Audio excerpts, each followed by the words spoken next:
नमस्कार दोस्तों। आज हम क्लास 6 NCERT इतिहास की दूसरी चैप्टर आखेट खाद्य संग्रह से भोजन उत्पादन तक से संबंधित विषय के ऊपर विश्लेषण करने जा रहे हैं। तो आखेट और खाद्य संग्रह ये दोनों ही विषय काफ़ी विश्लेषणात्मक हैं और मानो जैसा कि आज हम हैं, हमारी यात्रा प्राचीन काल से आज तक इस स्थिति और इस विकास अवस्था में कैसे पहुंची, उसकी समझ और उसका विश्लेषण तभी हो सकता है जब हम मानव के प्रारंभिक क्रियाकलापों और उनकी गतिविधियों के बारे में अध्ययन करें और उसके बारे में करना सीखें। तो आखेट और खाद्य संग्रह से भोजन का उत्पादन की प्रक्रिया कैसे विकसित हुई, इन समस्त पहलुओं पर हम अध्ययन करेंगे, विश्लेषण करेंगे और चीज़ों को समझेंगे। आई होप अगर ये वीडियो आप लोगों को अच्छी लगे तो प्लीज़ वीडियो को सब्सक्राइब ज़रूर करेंगे और लाइक भी ज़रूर करेंगे। और अगर कोई डाउट हो तो कमेंट सेक्शन में ज़रूर लिखिएगा। मैं प्रयास करूँगा कि डाउट को भी सोल्व किया जा सके। तो आखेट का संबंध शिकार से है।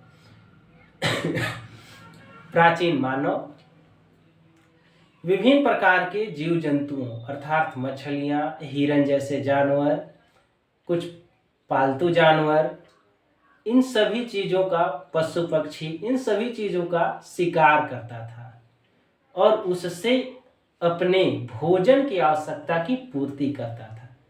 दूसरी ओर कुछ अनाज होते थे, उनके बीज होते थे, उनके दाने होते थे, उनको भी संग्रहित करता था ताकि वो आगे चलकर जब भोजन की उपलब्धता न हो, जब शिकार की उपलब्धता न हो, तो उसका उपयोग कर सके। तो यह आखेट और खाद्य संग्रह दोनों निरंतर चलने वाली प्रक्रिया थी।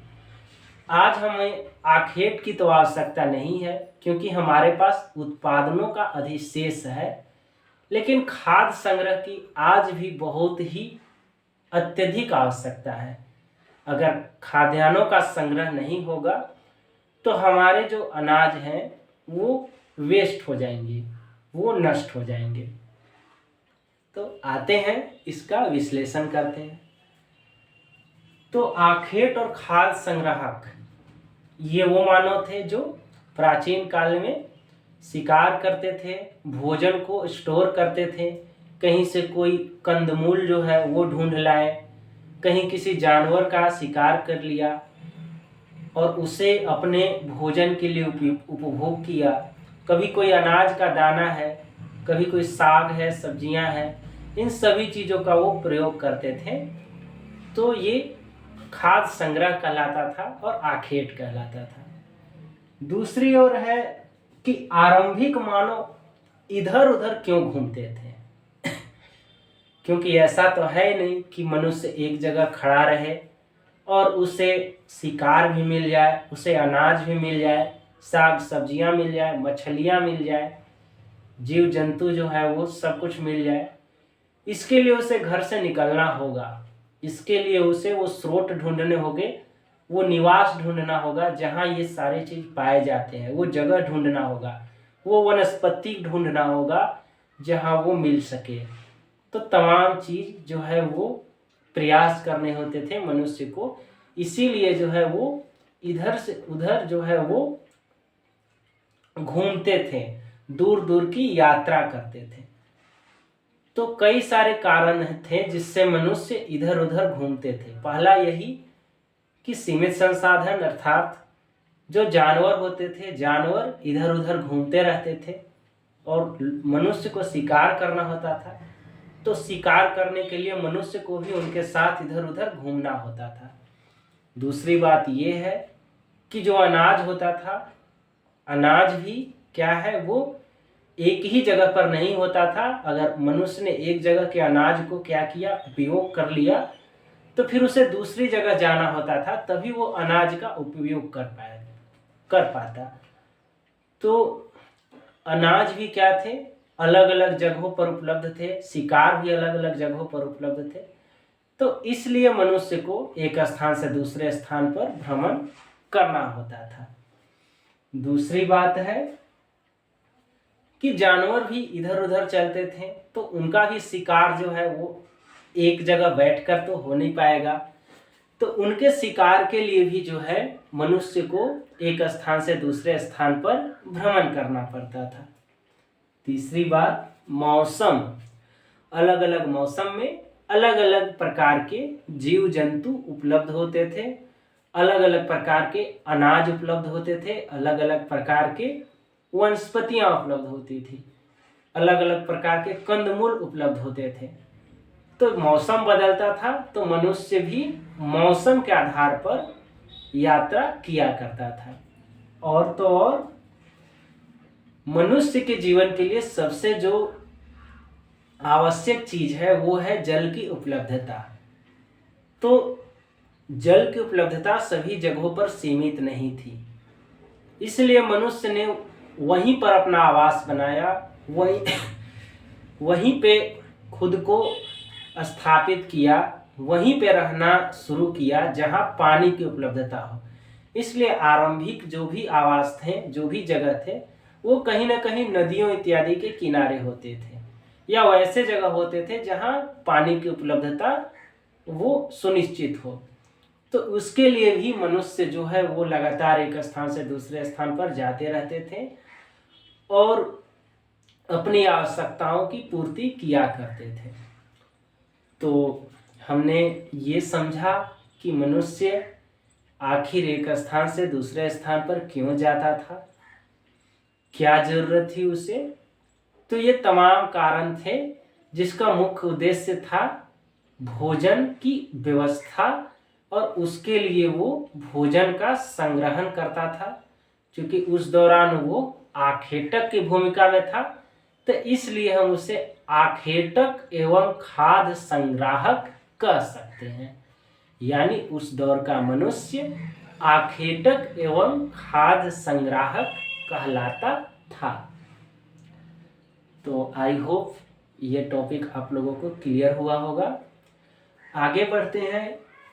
आगे हम ये जानने का प्रयास करेंगे कि आरंभिक मानव जो था उसके बारे में हमें जानकारी कहाँ से मिलेगी, जानकारी के स्रोत क्या है, कैसे हम जान पाएंगे कि आरंभिक मानव भी कभी होते थे, या फिर अगर आरंभिक मानव होते थे तो कैसे रहते थे, किस प्रकार का जीवन था उनका, किन किन चीज़ों का उपयोग करते थे। तो जीवन के बारे में हम लोगों ने पढ़ा कि वो आखेटक और खाद्य संग्राहक की भूमिका में थे, लेकिन अन्य क्रियाकलाप भी जानना उतना ही आवश्यक है। तो अन्य क्रियाकलापों को जानने के लिए हम उनके द्वारा उपयोग की गई वस्तुओं को देखेंगे, अर्थात उनके कुछ ऐतिहासिक स्रोतों का अध्ययन करेंगे। जैसे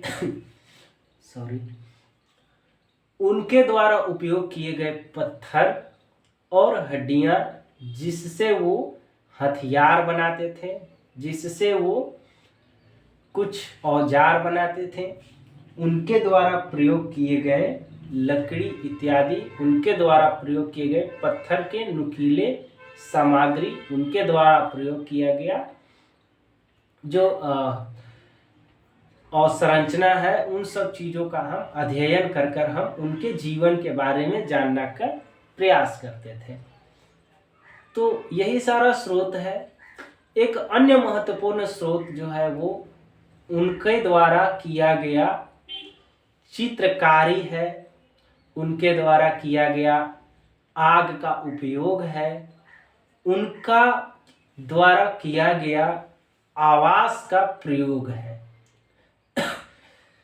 तो उनके द्वारा किया गया आवास का प्रयोग, उनके द्वारा की गई चित्रकारी, उनके द्वारा किए गए आग की खोज इत्यादि से भी हम उनके जीवन के बारे में बहुत कुछ जानने का प्रयास कर पाएंगे। तो आगे हम इन सभी बिंदुओं के ऊपर चर्चा करने वाले हैं। तो अगर हम बात करें भारतीय उपमहाद्वीप की, तो भारतीय उपमहाद्वीप काफी विविधतापूर्ण है, हमने पहले भी बताया। तो कई सारे देश यहाँ पे हम देख सकते हैं, अफगानिस्तान, पाकिस्तान, बांग्लादेश, श्रीलंका सब कुछ शामिल है। तो ऐतिहासिक अध्ययन के लिए हम पूरे के पूरे उपमहाद्वीप का विस्तृत अध्ययन करेंगे। हम देखेंगे कि यहाँ बलूचिस्तान और सिंध के इलाके में मेहरगढ़ है। ये मेहरगढ़ जो है ये नवपाषाण कालीन बस्तियां हैं। हम ये भी देखेंगे कि नवपाषाण काल क्या होता है, पुरापाषाण काल क्या होता है, मध्य पाषाण काल क्या होता है। हम इन चीजों के बारे में भी अध्ययन करेंगे। तो मेहरगढ़ को हम देख पा रहे हैं, आगे हम इसकी विशेषताएं देखेंगे। भीमबेटका दिख रहा है हमें। भीमबेटका जो है वो प्राचीन मानव द्वारा इस्तेमाल किया गया एक गुफा आवास है। गुफा आवास कहने का अर्थ है कि बड़े पैमाने पर वहां पे हमें प्राकृतिक गुफा प्राकृतिक गुफाओं के साक्ष्य मिले हैं। प्राकृतिक गुफा जहां पे मनुष्य जो है वो आरंभ से ही रहते आता था। तो प्राकृतिक गुफाओं की जानकारी मिली है जहां पे बड़े पैमाने पर पेंटिंग्स, चित्रकारी बनाई गई है, जिससे हम उनके जीवन को समझ पाते हैं, जिससे हम उनके द्वारा शिकार किए जाने वाले पशुओं को समझ पाते हैं, जिससे हम उनके जीवन में जो मनोरंजन है, जो उनके द्वारा भाषा है अर्थात अभिव्यक्ति है, उसको समझ पाते हैं। तो काफी कुछ जानकारी हमें मिल पाता है। आगे हम करनूल गुफा को देखेंगे। तो करनूल गुफा जो है यहाँ से हमें आरंभिक आग के स्रोत मिलते हैं, अर्थात मानव ने पहली बार आग का उपयोग किया, उसके संकेत हमें करनूल गुफा से मिलता है, क्योंकि यहाँ पे राख इत्यादि के अवशेष मिले हैं। तो आखिर आग का उपयोग क्यों किया जाता होगा? तो आग की खोज कोई छोटी मोटी बात नहीं है, मानव इतिहास की दिशा और दशा तय करने वाली एक घटना है। उससे पहले मनुष्य जो था वो कच्चा भोजन करता था, क्योंकि उसे आग की जानकारी नहीं थी। आग की जानकारी नहीं थी कहने का भी एक अर्थ है कि आग के उपयोग की जानकारी नहीं थी, उसके नियंत्रित और उसे अपने लिए उपयोग किया जा सके उसकी जानकारी नहीं थी। वो प्राकृतिक कारणों से लगे हुए आग को तो देखता था, लेकिन उससे डरता था, उसे उसको नियंत्रित करने की जानकारी नहीं थी। तो यहाँ से हमें उदाहरण मिलता है कि मनुष्य ने आग का उपयोग करना सीखा करनूल गुफा से। सवाल उठता है कि आग के उपयोग से वो क्या करते थे? तो कई सारा चीज, सबसे जरूरी चीज तो यही था कि जो दूसरे हिंसक जानवर है, जंगली जानवर है, उनसे वो अपनी रक्षा कर पाए, क्योंकि जंगली जानवर आग को देखकर डरते थे। दूसरी चीज हम यह भी देखते हैं कि जो उनका भोजन था वो पकाया जा सके। और तीसरा चीज कि वस्त्र जैसे आज हमारे पास जैकेट है, कोट है, वैसी व्यवस्था तो थी नहीं। तो ठंड के दिनों में अपने शरीर हेतु वो उन्हें उष्मा मिल सके, आराम मिल सके, इसके लिए भी वो आग का प्रयोग किया करते थे। तो अपने घरों के आवास के आसपास मसाले जलाते थे और आग में ही क्या है भोजन को पकाकर खाया इत्यादि करते थे। तो ये भीमबेटका और कर्नूल गुफा आरंभिक खाद्य संग्राहक और आखेटक लोगों का स्थल है। उसके बाद हम देखते हैं इतिहास में कि तिथियों के आधार पर हम इन सभी घटनाओं को कैसे रख पाएंगे। तो जैसे अगर हम बात करें कि काल के आधार पर, काल निर्धारण के आधार पर कि हम इतिहास को किन किन कालखंडों में बांट पाएंगे, तो एक होता है पूरा पाषाण काल, जिसमें आरंभिक पूरा पाषाण काल, मध्य पूरा पाषाण काल और उत्तर पूरा पाषाण काल आता है। मानव के इतिहास में जितनी भी घटनाएं हुई है उसका 99% इसी दौरान घटित हुई है। अर्थात हम इतिहास के बारे में जितना भी जानते हैं उन सभी घटनाओं का 99% इस पूरा पाषाणिक काल के दौरान घटित हुई है, जिसके बारे में हमारे पास स्रोत के रूप में कुछ भी उपलब्ध नहीं है। केवल पत्थर है, नुकीले पत्थर हैं, हड्डियां हैं और कुछ गिने चुने अवशेष हैं, जिसके आधार पर हम पूरे के पूरे पूरा पाषाण कालीन इतिहास का अध्ययन करते हैं। हाँ, ये बात सही है कि कुछ गुफाओं इत्यादि की खोज हुई है, जिसके आधार पर हम इनके जीवन के बारे में अन्य चीजें भी जान पाते हैं। उसके बाद हम ये देखते हैं कि लगभग 20 लाख सालों से 12,000 सालों तक पूरा का पूरा पाषाण काल का दौर रहता है। उसके बाद आता है मध्य पाषाण काल। ये वो दौर था जब दुनिया की जलवायु धीरे धीरे गर्म हो रही थी। तो जलवायु धीरे धीरे गर्म हो रही है, जिससे जो घास आधारित फसलें थी, जो घास आधारित पौधे थे, वो क्या है उनकी संख्या या उनकी उत्पादन में वृद्धि होती है। प्राकृतिक रूप से वो बहुत बड़े पैमाने पे क्या है वो वृद्धि करने लगते हैं। तो उस पर आश्रित जो जीव थे, जैसे शाकाहारी जितने भी जीव हैं, हिरण इत्यादि, उनकी संख्या भी क्या है बढ़ जाती है। ऐसे में हम ये देखते हैं कि अब जो है शिकार करने के लिए जो है वो मनुष्य और भी ज्यादा क्या है अन्य कई तरीकों का उपयोग करता है। जैसे वो छोटे छोटे नुकीले पत्थर का उपयोग करने लगा, क्योंकि इससे जो है शिकार को व्यवस्थित ढंग से जो है वो काटा जा सकता था और अपने उपयोग हेतु लाया जा सकता था। और तो और ऐसे कई सारे फसलें थी जो क्या है जो घास आधारित थी, जैसे गेहूं, चावल इत्यादि। उनके बारे में इनकी जानकारी बढ़ी। इन्होंने उस पर विश्लेषण किया कि ये कुछ समय एक निश्चित समय में उगते हैं, निश्चित समय में अपने बीजों को, अपने अनाज को वो धरती पे गिराते हैं। उस पैटर्न को समझा और उस आधार पर उसे ये लोग बोने लगे, बुआई करने लगे और धीरे धीरे हम आरंभिक फसल इत्यादि की शुरुआत करने लगे। तो मध्य पाषाण काल में आरंभिक कृषि या एकदम सूक्ष्मतम कृषि की शुरुआत होती है।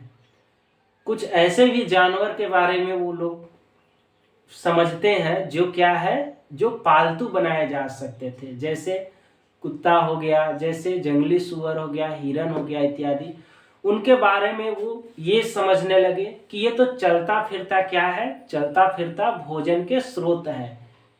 उसे पालतू बना लो, उसे जब मन करे तब उसका दूध उत्पादों का सेवन लो, जब मन करे तब मांस इत्यादि का सेवन लो। तो सारा कुछ जो है वो धीरे धीरे उनके जीवन में बदलाव आने लगा। सॉरी। उसके बाद हम देखते हैं कि 10,000 12,000 साल से लेकर 10,000 सालों के बीच ये काल चलता है, जिसे मध्य पाषाण काल कहते हैं या माइक्रोलिथ युग भी कहते हैं। और उसके बाद हम देखते हैं नवपाषाण काल की शुरुआत। इस दौरान मनुष्य एक जगह पर बसने लगा, अर्थात बसने की प्रक्रिया शुरू हो गई। क्यों? क्योंकि पौधे जो है जब उसे लगाया जाता था तो उससे अनाज निकलने में समय लगता था। जानवरों को पालतू बनाया जाता था तो कुछ दिन वहीं पे जो है वो रहना पड़ता था, तभी जो है वो उनकी मनुष्यों के साथ वो जानवर घुल मिल पाते थे। तो इन सब चीज़ों से धीरे धीरे बसने की शुरुआत होती है और कृषि इत्यादि की जो क्रिया है उसमें बढ़ोतरी होती है, पशुपालन इत्यादि में बढ़ोतरी होती है। तो उस काल को हम नवपाषाण काल कहेंगे। यानी कि मानव जो है, जो कल तक आखेट और खाद्य संग्राहक था, वो अब बसने लगा, एक जगह निवास करने लगा और अनाज इत्यादि उत्पादन करने लगा, जानवरों को पालतू बनाने लगा और आवास इत्यादि जो है उसको भी और ज़्यादा रंग बिरंगा करने लगा। उसकी भाषा विकसित होने लगी, मनोरंजन के और ज़्यादा साधन उत्पन्न होने लगे, क्योंकि एक अकेला मनुष्य तो रहेगा नहीं, कई सारे मनुष्य एक साथ रहने लगे। तो उससे क्या है, समाज धीरे धीरे वो विकसित होता गया, समाज का निर्माण होता गया। कुछ स्थलों को अगर हम देखें तो कश्मीर में बुर्ज होम है, जहाँ गर्तावास के प्रमाण मिले हैं, अर्थात जमीन के नीचे भी मनुष्य जो है वो घर बनाकर रहने की कोशिश करने लगा। वहीं अगर हम बात करें कोल्डिहवा, वहां से हम आरंभिक चावल की खेती या चावल के साक्ष्य प्राप्त करते हैं। अन्य स्थलों में इनाम गांव है, जिसे हम कह सकते हैं कि वो प्रारंभिक गांव था। शुरुआती गांव हम इनाम गांव को कह सकते हैं। बाकी भीमबेटका और करनूल गुफा के बारे में हम लोगों ने पढ़ा ही कि वो पूरा पाषाण कालीन स्थल रहे थे, लेकिन नवपाषाण काल में भी वहाँ मनुष्य निवास करते थे, क्योंकि वो प्राकृतिक गुफा थी। तो मनुष्य वहाँ बहुत ही लंबे समय तक निवास करते रहे हैं। तो उसके बाद हम इधर ब्रह्मगिरी और आदि चेल्लूर को देखें तो ये भी महापाषाणिक काल या पूरा पाषाण काल से संबंधित है, जहाँ पर पत्थर इत्यादि के अवशेष मिले हैं। तो हम भारत के अलग अलग क्षेत्रों में स्थलों के आधार पर भी हमने अध्ययन किया और समझा कि किस प्रकार चीज़ें जो है वो घटित होते चली गई। अगला जो है वो है मेहरगढ़। मेहरगढ़ जो कि ईरान जाने वाले रास्ते बोलन दर्रे के पास है। यहाँ हमें एक खास चीज़ देखने को मिलता है, क्योंकि लोग एक जगह रहने लगे थे, कृषि करने लगे थे, पशुपालन भी करने लगे थे।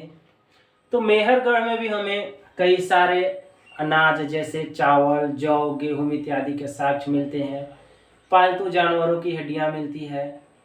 उसके साथ साथ हमें उनके आवास मिलते हैं, रहने की जो तौर तरीके हैं, उनके जीवन से संबंधित पहलू, उन सब चीज़ों के बारे में जानकारी मिलती है। एक खास जो इंटरेस्टिंग चीज़ हमें देखने को मिलती है वो ये है कि यहाँ पे जब जो मृतक होते थे, अर्थात जो लोग मरते थे, उनको दफनाने के साथ साथ उनकी जो पसंदीदा चीज़ है उसको भी दफना दिया जाता था। जैसे एक मानव के साथ एक बकरी को दफनाने का जिक्र है, जो इस बात का प्रमाण है कि वो लोग दूसरे दुनिया या फिर कहें कि स्वर्ग जैसी चीज़ों में विश्वास करते थे। वो ये मानते थे कि मृत्यु के बाद भी जीवन है, और इसीलिए उनके पसंदीदा चीज़ को उनके साथ जो है वो दफना दिया जाए, ताकि जो जब वो जाए स्वर्ग में या फिर मृत्यु के बाद कहीं कोई पारलौकिक जीवन में, तो वहाँ उन चीज़ों का वो अच्छे से उपयोग कर पाए। तो हम लोगों ने इन संपूर्ण विवेचना को काफ़ी अच्छे ढंग से समझा और मुझे विश्वास है कि ये जानकारी आप सभी को अच्छी लगी होगी, काफ़ी ज़्यादा वैल्यूएबल होगी। अगर आपको ये वीडियो पसंद आता है और आप चाहते हैं कि हम ऐसे ही लगातार आप लोगों से जुड़े रहें और अपनी भी मदद करें और आपकी भी मदद करें, तो प्लीज़ सब्सक्राइब किया कीजिए, लाइक किया कीजिए और कमेंट सेक्शन में ज़रूर या तो डाउट या फिर अगर आप विश करना चाहते हैं या अगर कुछ कमियां बताना चाहते हैं तो उन सभी चीज़ों को लिखा कीजिए। धन्यवाद। मिलते हैं अगले चैप्टर में।